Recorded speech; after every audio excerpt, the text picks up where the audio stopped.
बिस्मिल्लाहिर्रहमानिर्रहीम अस्सलामु अलैकुम स्टूडेंट आज हम क्लास 10 फिज़िक्स बुक के लेक्चर नंबर 2 को कवर करने जा रहे हैं। स्टूडेंट आज के इस लेक्चर में हम थर्मल एक्सपेंशन इन सॉलिड्स समझेंगे।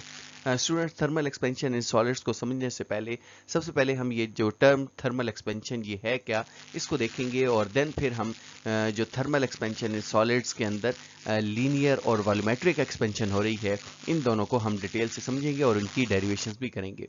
तो बिला ताखीर मूव करते हैं अपने लेक्चर की तरफ।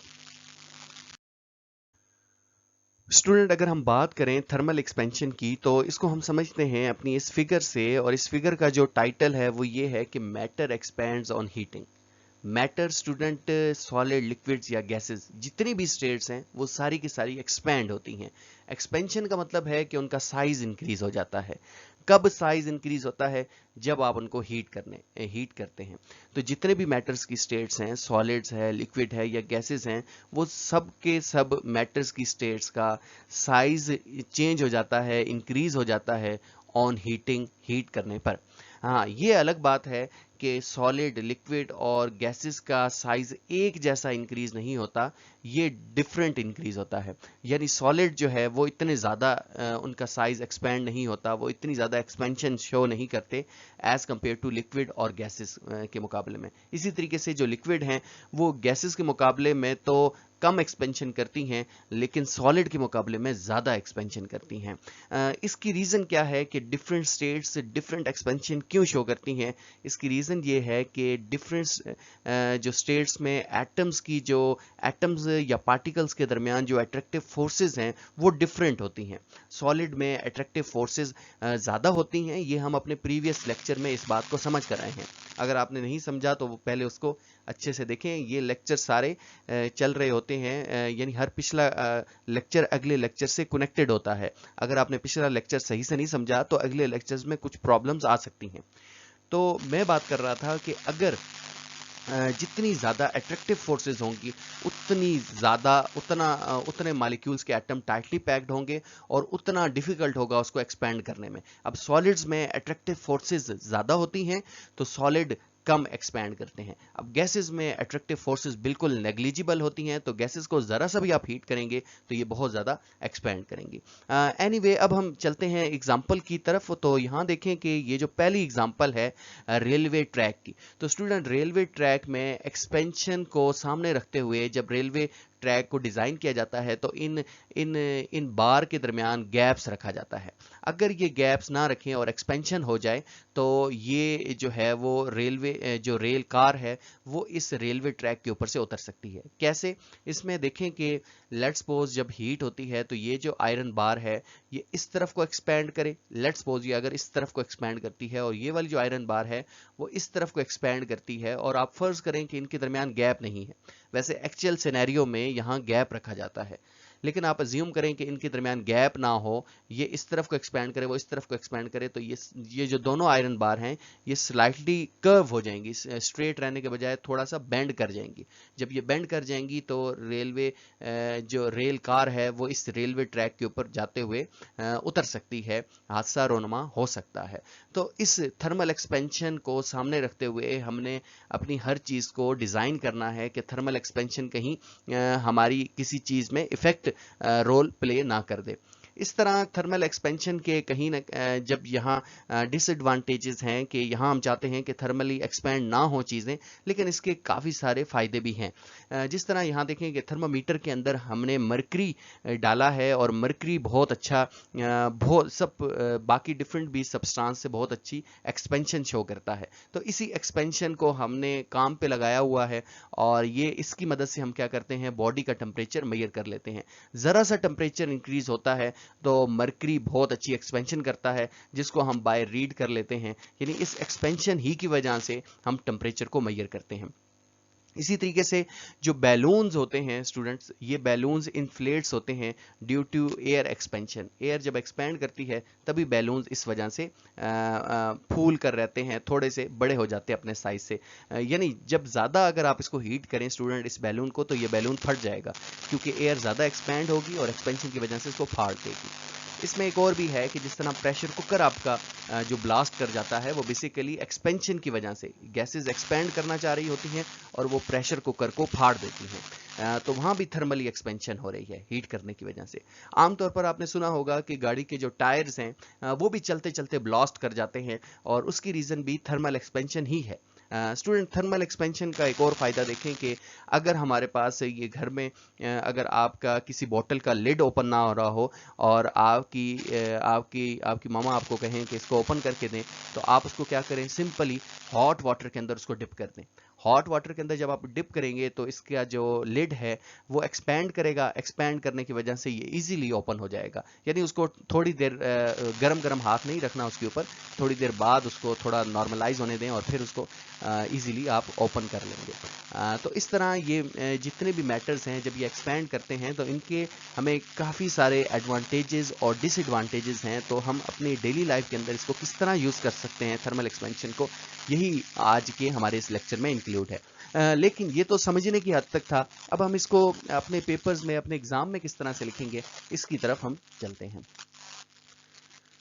स्टूडेंट, मैं यहाँ इसको रिमूव कर देता हूँ सबसे पहले, और अब हम इसको लिखते हैं यहाँ कि जो थर्मल एक्सपेंशन है इसका मतलब क्या है। Thermal expansion mean increase in size of matter on heating. जैसा कि अभी आपने देखा कि मैटर का जो साइज था वो इंक्रीज हो रहा था जब आप उसको हीट कर रहे थे, तो ये इसको हम थर्मल एक्सपेंशन को इस तरह से डिफाइन करेंगे। इसके साथ बेसिकली हो क्या रहा होता है, जब आप इसको हीट करते हैं, on heating particle of matter gain energy. जब आप किसी भी मैटर के पार्टिकल को हीट करते हैं तो उसके पार्टिकल एनर्जी गेन करते हैं and they start to vibrate और मूव अराउंड फास्ट। तो ये तेजी से वाइब्रेट करना या फिर तेजी से चलना शुरू कर देते हैं।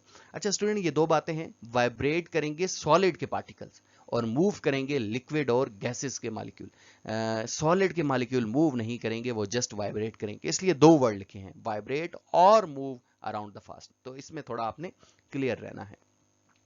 इसी के साथ they hit each other and increase the gap between them. ये स्टूडेंट हम अपने पहले लेक्चर में पढ़कर आए थे कि हम एक मैटर की स्टेट्स को दूसरे मैटर की स्टेट से किस तरह डिफरेंट करते हैं, तो वो करते हैं गैप बिटवीन देम। तो जब हिट करेंगे पार्टिकल्स या मॉलिक्यूल्स को, इनके दरमियान गैप बढ़ता चला जाएगा। तो थस ये गैप जब बढ़ जाएगा तो उसका कोई भी मैटर हो वो किससे मिलकर बना है, वो एटम से मिलकर बना है। एटम का स्ट्रक्चर ही उस मैटर के स्ट्रक्चर को डिफाइन कर रहा है। तो लेट्स सपोज अगर कोई चीज सॉलिड है तो वो सॉलिड क्यों है, क्योंकि उसके एटम्स की अरेंजमेंट इस तरह से है कि वो क्लोजली पैक्ड है। कोई चीज लिक्विड है तो लिक्विड क्यों है, क्योंकि उसके एटम्स की स्ट्रक्चर या एटम्स की अरेंजमेंट ही उसको लिक्विड बना रही है। तो जब ये साइज चेंज हो जाएगा तो मैटर वो पहले वाला मैटर नहीं रहेगा, बल्कि वो अपने पहले साइज से थोड़ा इंक्रीज कर जाएगा, एक्सपैंड हो जाएगा।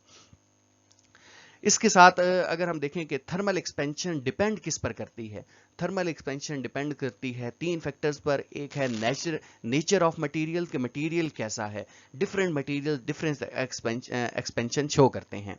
हर मटेरियल एक्सपेंशन एक जैसी शो नहीं करते। जैसे एल्युमिनियम है या स्टील है या आयरन है या प्लास्टिक है, ऑल दो के दीज आर ऑल सॉलिड्स, लेकिन ये सारे के सारे एक जैसा एक्सपेंड नहीं करेंगे। चेंज इन इट्स टेम्परेचर, आपने टेम्परेचर कितना चेंज किया है और इसका पहला साइज, ओरिजिनल साइज क्या था, इन तीन फैक्टर्स पर थर्मल एक्सपेंशन डिपेंड करती है। स्टूडेंट, अब हम समझते हैं लीनियर थर्मल एक्सपेंशन क्या है। तो student, linear thermal expansion is the change in the length of solid on heating. जब आप किसी सॉलिड को हीट करेंगे तो उसकी लेंथ में जो चेंज होगा, इसको आप लीनियर थर्मल एक्सपेंशन कहेंगे। स्टूडेंट, सॉलिड तीन तरह की एक्सपेंशन शो करता है, लीनियर, वॉल्यूमेट्रिक और एरिया वाइज। तो यहाँ आपकी बुक में सिर्फ लीनियर और वॉल्यूमेट्रिक है। लीनियर में वन डायमेंशनल होगा, एरिया में टू डायमेंशनल होगा और वॉल्यूमेट्रिक के अंदर तीन डायमेंशनल चेंजेस होंगी।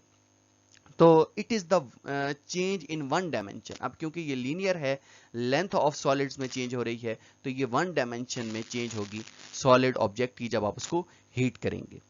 इसी के साथ linear thermal expansion in solids की तरह डिपेंड करती है nature of material, change in its temperature and its original size. तो इन तीनों पर किस तरह से डिपेंड करती है, अब हम इसको वन बाय वन समझने की कोशिश करते हैं।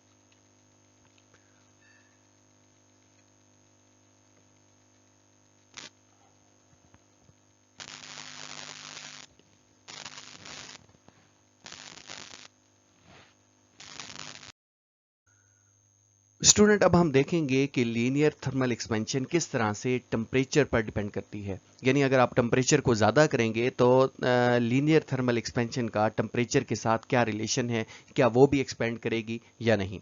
तो इसको समझते हैं इस फिगर की मदद से। यहाँ देखें कि एक रॉड है और ये जो रॉड है ये कोल्ड रॉड है। कोल्ड रॉड में जो एटम्स हैं ये जो हैं वो थोड़ा स्लोली वाइब्रेट करेंगे, लेकिन अगर आप इसी रॉड को अगर आप हीट करेंगे तो हीटिंग की वजह से इस रॉड के जो एटम्स है इनके पास ज़्यादा काइनेटिक एनर्जी आएगी।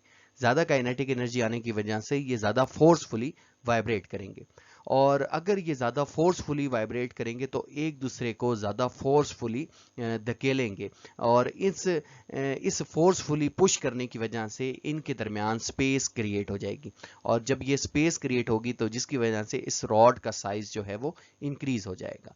तो हमने यहाँ इसमें ये देखा कि जब आप टेम्परेचर इंक्रीज करेंगे तो लेंथ में भी इंक्रीज आएगा।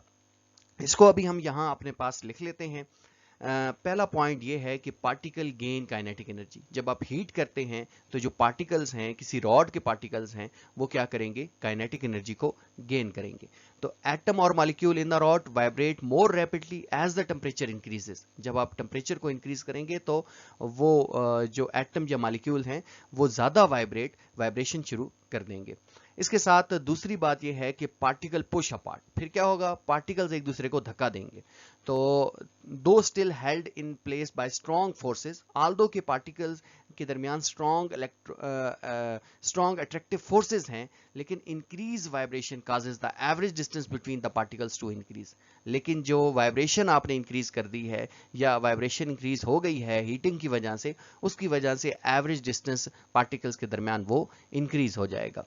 तो फिर क्या होगा, eventually rod expand in length, और रॉड क्या होगा, लेंथ में एक्सपेंड कर जाएगा। As the temperature move further apart along the rod length the entire rod become longer. इस सारे फिनोमेना को हम कहते हैं लीनियर थर्मल एक्सपेंशन, या लीनियर एक्सपेंशन भी आप इसको कह सकते हैं।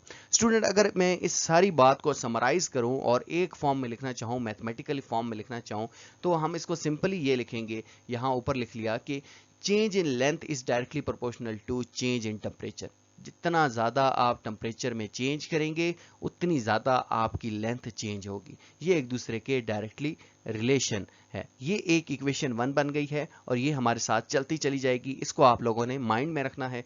एक और इक्वेशन बनाएंगे और देन फिर हम इसकी डेरिवेशन की तरफ मूव करेंगे। स्टूडेंट अब हम समझते हैं लीनियर थर्मल एक्सपेंशन किस तरह से डिपेंड करती है ओरिजिनल लेंथ ऑफ रॉड पर, यानी ओरिजिनल साइज पर किस तरह डिपेंड करेगी।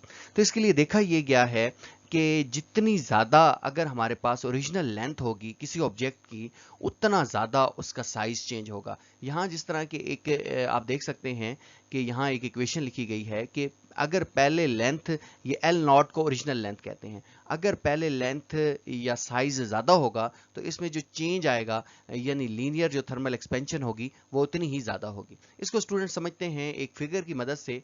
तो यहाँ देखें कि लेट्स सपोज हमारे पास दो रॉड हैं। एक रॉड ए है, इसका जो साइज है वो 1 मीटर है, यानी ये 1 मीटर लॉन्ग रॉड है। और एक और रॉड है रॉड बी, इसका जो साइज है वो 2 मीटर रॉड है। लेट्स सपोज आप इन दोनों रॉड को हीट करते हैं अप टू 50 डिग्री सेल्सियस, तो जो रॉड 1 है वो भी एक्सपेंड करेगा, रॉड 2 जो है या रॉड बी जो है वो भी एक्सपेंड करेगा। लेकिन जो रॉड बी है इसकी एक्सपेंशन रॉड ए की निस्बत ज़्यादा होगी। ये देखा गया है कि जितना साइज पहले ज़्यादा होगा एक्सपेंशन भी उसकी उतनी ही ज़्यादा होगी। यहाँ आप इसको क्लियरली रॉड ए और रॉड बी को देख सकते हैं कि रॉड बी की एक्सपेंशन रॉड ए की एक्सपेंशन से ज़्यादा है। हाँ, अब ये बात है कि इसकी एक्सपेंशन ज़्यादा क्यों है, तो इसका रीज़न ये है कि रॉड बी में नंबर ऑफ एटम रॉड ए के नंबर ऑफ एटम से ज़्यादा थे। तो इसमें जब नंबर ऑफ एटम ऑलरेडी ज़्यादा थे, जब एक्सपेंशन की, तो इसमें एक्सपेंशन पहले से ज़्यादा हो गई। तो अब यहाँ इन पॉइंट्स को हम लिखेंगे किस तरह, चलते हैं और देखते हैं। तो स्टूडेंट इस बात को हम इस तरह से लिखेंगे कि because longer rod have more atom, longer rod के पास ज़्यादा एटम थे, each atom contribute to change in length of the rod. तो हर एक एटम ने कंट्रीब्यूट किया लेंथ की चेंजिंग में। तो स्टूडेंट इस बात को हम लिखेंगे किस तरह से, इस सारी बात, ये जो हमारे पास सेकंड इक्वेशन आई है इसको यहाँ हमने ऊपर टॉप में लिख दिया कि चेंज इन लेंथ जो है वो डायरेक्टली प्रोपोर्शनल है ओरिजिनल लेंथ के। एक स्टूडेंट पहले भी इक्वेशन हमारे पास आ रही थी जिसको आपने माइंड में रखना था कि जितना ज़्यादा आप टेम्परेचर चेंज करेंगे उतनी ज़्यादा लेंथ चेंज होगी, और अब हमने देखा कि जितना पहले साइज ज़्यादा होगा उतना ज़्यादा उसकी साइज में इंक्रीज आएगा। तो अब हम नेक्स्ट मूव करते हैं स्टूडेंट। अब हम देखते हैं कि लीनियर थर्मल एक्सपेंशन किस तरह से डिपेंड करेगी नेचर ऑफ मटेरियल के ऊपर। तो स्टूडेंट इसमें नेचर ऑफ मटेरियल बहुत अहम रोल प्ले करता है एक्सपेंशन में, क्योंकि नेचर ऑफ मटेरियल बेसिकली हमारे पास है कि किस तरह से एटम्स की अरेंजमेंट है किसी सब्सटेंस या किसी मटेरियल में, और उनमें उन एटम्स या पार्टिकल्स के दरमियान कितनी अट्रैक्टिव फोर्सेस हैं। तो इस तरह हम यहाँ लिखेंगे कि thermal expansion depends on the atomic structure, atomic structure पर थर्मल एक्सपेंशन डिपेंड करती है, और साथ ही साथ strength of attractive forces between its atom, और एटम्स के दरमियान कितनी अट्रैक्टिव फोर्सेस है इस पर भी डिपेंड करती है। तो इसको हम समझेंगे कुछ इस तरह से कि यहाँ देखें जिस तरह सॉलिड्स में आप देखें कि एटम्स के दरमियान अट्रैक्टिव फोर्सेस बहुत ज़्यादा होती हैं, गैसेस में कम होती हैं, लिक्विड्स में कम होती हैं, और गैसेस में तो बिल्कुल ही नेग्लिजिबल होती हैं। तो इसमें अट्रैक्टिव फोर्सेस चूंकि ज़्यादा हैं तो इसकी एक्सपेंशन कम होगी, और इसी तरीके से यहाँ देखें कि लिक्विड्स में थोड़ी जो अट्रैक्टिव फोर्सेस हैं वो वीक हैं, तो इसमें एक्सपेंशन ज़्यादा होगी एज कंपेयर टू गैसेस, लेकिन सॉलिड के मुकाबले में इसकी एक्सपेंशन कम होगी। तो यहाँ आपने देखा कि एटम्स की अरेंजमेंट बेसिकली वजह बन रही है एक्सपेंशन की। तो ये ज़रूरी नहीं है, यहाँ तो मैंने 3 डिफरेंट स्टेट्स लिखी हैं, एक ही स्टेट्स में एटम्स की डिफरेंट अरेंजमेंट्स हो सकती हैं। यानी सॉलिड्स में अगर आप एल्यूमिनियम ले लें और साथ में स्टील ले लें तो दोनों में जो अरेंजमेंट है एटम्स की वो डिफरेंट है, जिसकी वजह से दोनों सब्सटेंस में जो एक्सपेंशन होगी वो डिफरेंट होगी। तो यहाँ हम लिख सकते हैं कि एग्जाम्पल दे सकते हैं कि गैसेस एक्सपेंड मोर, गैसेस ज़्यादा एक्सपेंड करती हैं due to less attractive forces. तो हमने यहाँ ये देखा कि नेचर जो है मटेरियल की वो भी एक्सपेंशन में बहुत ज़्यादा रोल प्ले करती है, ना सिर्फ टेम्परेचर का चेंज करना या ओरिजिनल साइज मैटर करता है, बल्कि नेचर ऑफ सब्सटेंस भी डिपेंड करती है। स्टूडेंट इसको हम कहते हैं, इसको लीनियर थर्मल एक्सपेंशन में हम इसको कहते हैं कोफिशिएंट ऑफ लीनियर एक्सपेंशन। यानी ये जो मटेरियल की नेचर है इसको हम रिप्रेजेंट करेंगे कोफिशिएंट ऑफ लीनियर एक्सपेंशन, और इसको रिप्रेजेंट करेंगे अल्फा से। अब हम इसी के बारे में आगे समझते हैं कि ये क्या चीज़ है। स्टूडेंट यहाँ देखें कि कोफिशिएंट ऑफ लीनियर एक्सपेंशन के लिए ये जो इक्वेशन 1 हमारे पास थी, del L is directly proportional to del T, इसको यहाँ मैंने लिख दिया। इसी तरीके से जो इक्वेशन 2 है हमारे पास, del L is directly proportional to L naught, इसको भी यहाँ हमने लिख दिया। पहली इक्वेशन ये कहती है कि चेंज इन लेंथ उतनी ज़्यादा होगी जितना ज़्यादा आप टेम्परेचर चेंज करेंगे, और दूसरी इक्वेशन कहती है कि चेंज इन लेंथ उतनी ज़्यादा होगी जितनी इसकी ओरिजिनल लेंथ होगी। तो इन दोनों को अगर हम कंबाइन करें, इक्वेशन 1 और इक्वेशन 2 को, इन दोनों को कंबाइन करके लिखना चाहें तो हम इसको लिख सकते हैं, डेल एल है यहाँ दोनों के लेफ्ट साइड पर तो 1 टाइम लिख दिया, राइट साइड पर del T into L naught आ जाएगा। तो यहाँ अगर हम प्रोपोर्शनैलिटी का साइन खत्म करें तो जो चीज़ कांस्टेंट आती है वो आती है हमारे पास अल्फा, और अल्फा क्या है? Coefficient of linear expansion. अभी हम इसकी डेफिनेशन करेंगे प्रॉपर। तो यहाँ देखें कि अल्फा को अगर हम एक तरफ रखें और डेल टी और एल नॉट को इस तरफ जाकर डिवाइड कर दें डेल एल के नीचे, तो यहाँ हमारे पास इसकी इस तरह से ये इक्वेशन फॉर्म हो जाएगी कि alpha equals to del L over del T into L naught. तो यहाँ इसको फर्दर हम इस तरह से लिख सकते हैं स्टूडेंट कि L del L over L naught को इकट्ठा करके लिख सकते हैं, और यहाँ हमने इन दोनों को डिवाइड करके इकट्ठा करके लिख दिया, और नीचे डेल टी है। यानी डेल एल और एल नॉट आप देखें तो ये डिवाइड हो रहे हैं, तो यहाँ भी ये डिवाइड ही हो रहे हैं, और डेल टी भी इन दोनों के साथ डिवाइड हो रहा है। तो इस तरह से हम इसको लिख सकते हैं। तो ऊपर स्टूडेंट क्या लिखा है, अगर हम इसको थोड़ा लिखें तो हम लिख सकते हैं कि ये चेंज इन लेंथ है, और ये जो एल नॉट है इसको हमने कहा है ओरिजिनल लेंथ है, और नीचे क्या है? Change in temperature. तो ऊपर चेंज इन लेंथ और ओरिजिनल लेंथ, इन दोनों को स्टूडेंट कंबाइनली कहते हैं फ्रैक्शनल चेंज इन लेंथ। यानी ये लेंथ में जो चेंज है वो फ्रैक्शनल चेंज हो रहा है लेंथ में। तो फ्रैक्शनल चेंज इन लेंथ और जो हमारे पास चेंज इन टेम्परेचर है, इन दोनों के दरमियान जो रेशो है, इसी को हम कहते हैं कोफिशिएंट ऑफ लीनियर एक्सपेंशन, जो कि मटेरियल की या सब्सटेंस की प्रॉपर्टी है। तो इसको हम किस तरह से लिखेंगे स्टूडेंट? इसको हम इस तरह से लिखेंगे, the coefficient of linear expansion is defined as fractional change in length per kelvin change in temperature. कि फ्रैक्शनल चेंज इन लेंथ कितनी हुई अगर आप 1 केल्विन टेम्परेचर में चेंज करेंगे। तो 1 केल्विन टेम्परेचर में चेंज करने से जितनी फ्रैक्शनल चेंज इन लेंथ होती है ये हर मटेरियल की डिफरेंट होगी। इसको हम रिप्रेजेंट करेंगे अल्फा से, और जिसको हम कहते हैं कोफिशिएंट ऑफ लीनियर एक्सपेंशन। तो स्टूडेंट इसको हमने यहाँ इसमें एक और इम्पॉर्टेंट चीज़ ये है कि ये जो linear expansion, coefficient of linear expansion है, ये इंट्रिंसिक प्रॉपर्टी है किसी मटेरियल की। अब ये इंट्रिंसिक प्रॉपर्टी है क्या? स्टूडेंट जिस तरह से मेल्टिंग पॉइंट होता है, बॉइलिंग पॉइंट होता है, ये किसी सब्सटेंस की इंट्रिंसिक प्रॉपर्टीज होती हैं। इंट्रिंसिक प्रॉपर्टीज वो प्रॉपर्टीज होती हैं जो कि साइज या मैस पर डिपेंड नहीं करती। अब मेल्टिंग पॉइंट है, अगर आप 1 किलो पानी रखें तो उसका मेल्टिंग पॉइंट कितना है? वो 100 सेल्सियस है। और अगर 10 किलो पानी रखेंगे तो उसका मेल्टिंग पॉइंट क्या होगा? उसका मेल्टिंग पॉइंट भी 100 सेल्सियस ही होगा। ये नहीं है कि आप कहें कि मैंने इसका वॉल्यूम ज़्यादा कर दिया है, साइज ज़्यादा कर दिया है, मैस ज़्यादा कर दिया है, तो इसकी ये प्रॉपर्टी चेंज हो जाए।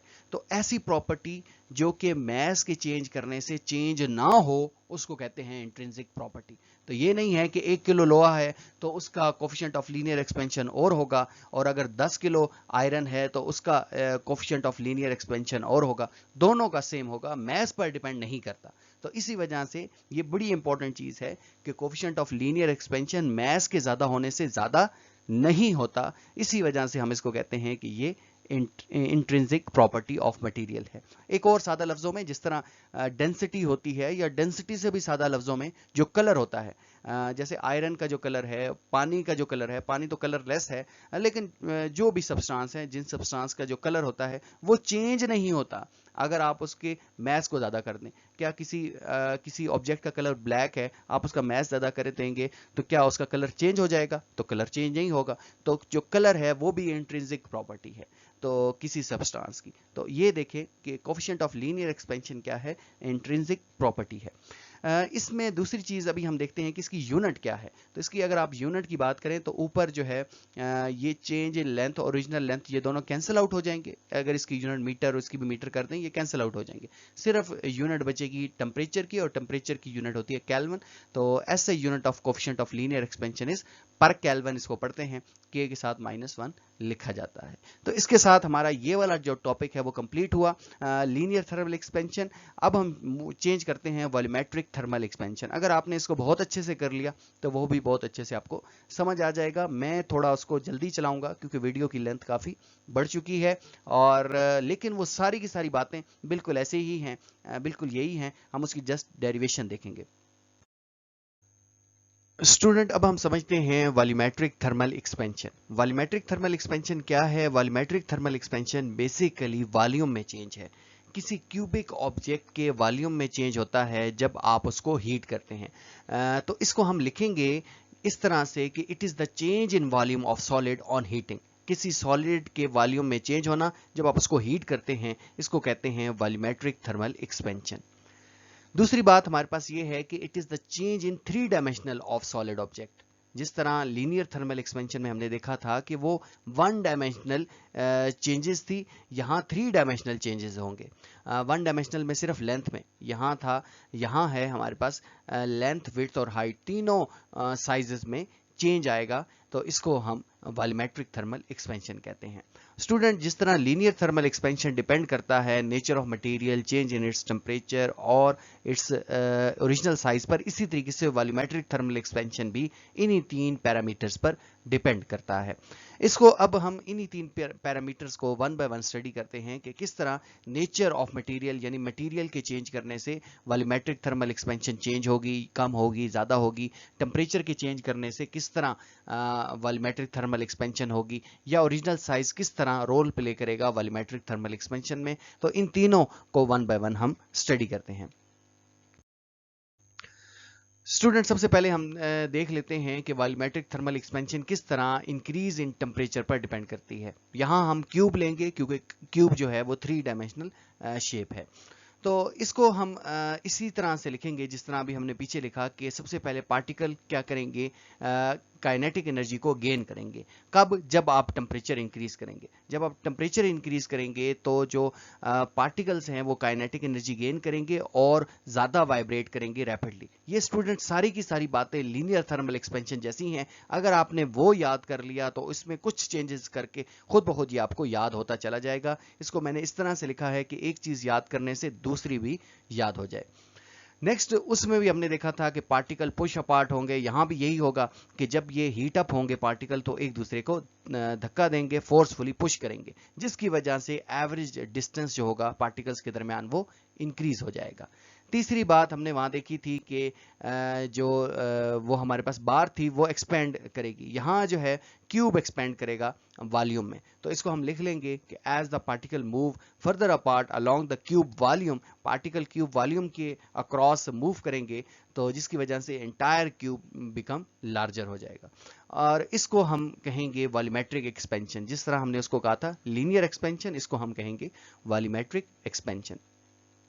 स्टूडेंट इस फिगर से भी आप देख सकते हैं कि यहाँ जो है लो टेम्परेचर पर ये जो एटम है वो क्लोजली बाउंड है, लेकिन जब आप इसको ज़्यादा हीट करेंगे तो ये एटम्स ज़्यादा फोर्सफुली वाइब्रेट करेंगे, काइनेटिक एनर्जी इनके पास ज़्यादा हो जाएगी, जिसकी वजह से इनमें सेपरेशन ज़्यादा हो जाएगी और इवेंचुअली इसका साइज बड़ा हो जाएगा, इस क्यूब का साइज बड़ा हो जाएगा।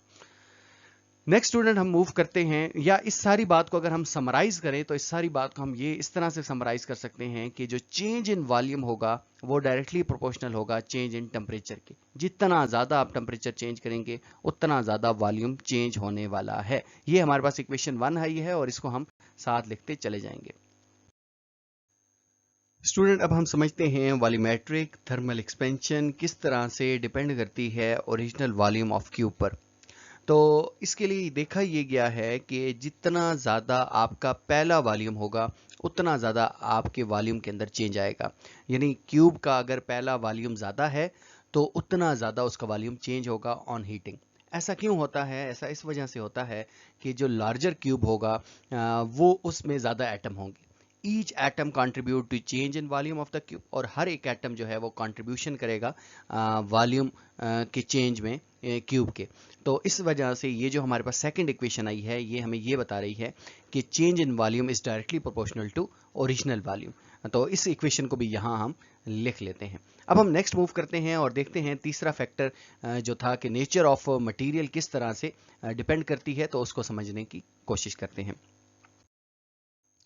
नेक्स्ट हमारे पास स्टूडेंट है nature of material of object. Object की जो नेचर है वो किस तरह से डिपेंड करेगी। तो इसके लिए हम यहाँ लिखते हैं कि different material expands differently on heating. Different material जो है वो डिफरेंट एक्सपैंड्स करते हैं। Therefore increase in volume of an object will be different for different material. Different materials के लिए जो वॉल्यूम में चेंज होगा वो डिफरेंट होगा।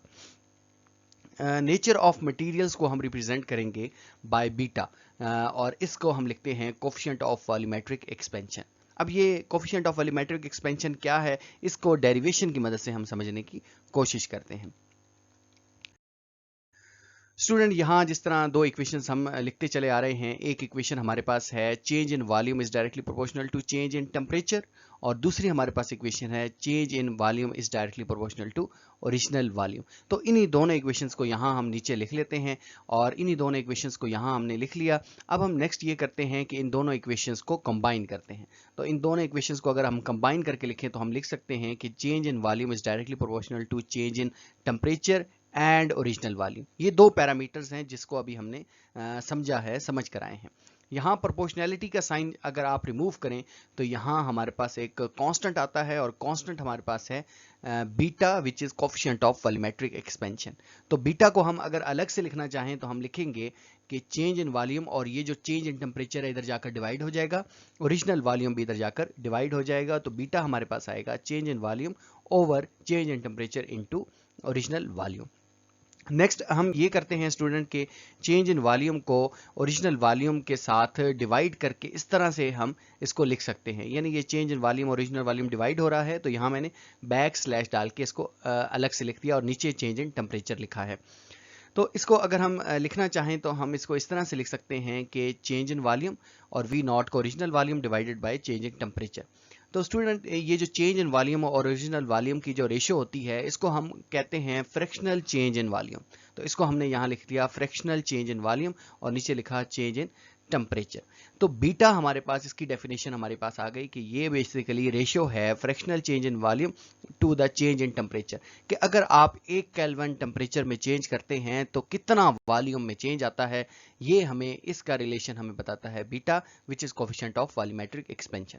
इस बात को हम लिखेंगे किस तरह से, इसको स्टूडेंट हम लिखते हैं कि the coefficient of volumetric expansion is defined as fractional change in volume per kelvin change in temperature, कि पर केल्विन टेम्परेचर में आप चेंज करेंगे तो कितना फ्रैक्शनल चेंज होगा वॉल्यूम में। इसको हम कहते हैं coefficient of volumetric expansion. Student ये भी इंट्रिंसिक प्रॉपर्टी है किसी मटेरियल की, दैट मीन कि ये मैस या साइज पर डिपेंड नहीं करती, और अगर आप मैस ज़्यादा करें कम करें ये सेम रहने वाली है। इसकी जो यूनिट है बिल्कुल वैसी ही है लीनियर वॉल्यूमेट्रिक एक्सपेंशन की तरह, पर केल्विन। तो स्टूडेंट इसके साथ अभी हमने समझा वॉल्यूमेट्रिक थर्मल एक्सपेंशन को। अब हम देखने जा रहे हैं कि क्या रिलेशन है between linear and volumetric thermal expansion का।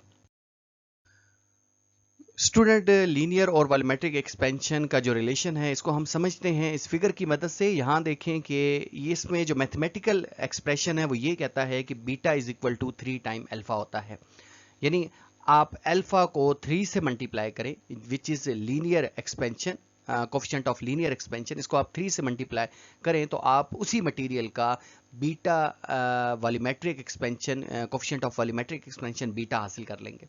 लेट्स सपोज ये हमारे पास एक ऑब्जेक्ट है, इसका ओरिजिनल साइज है।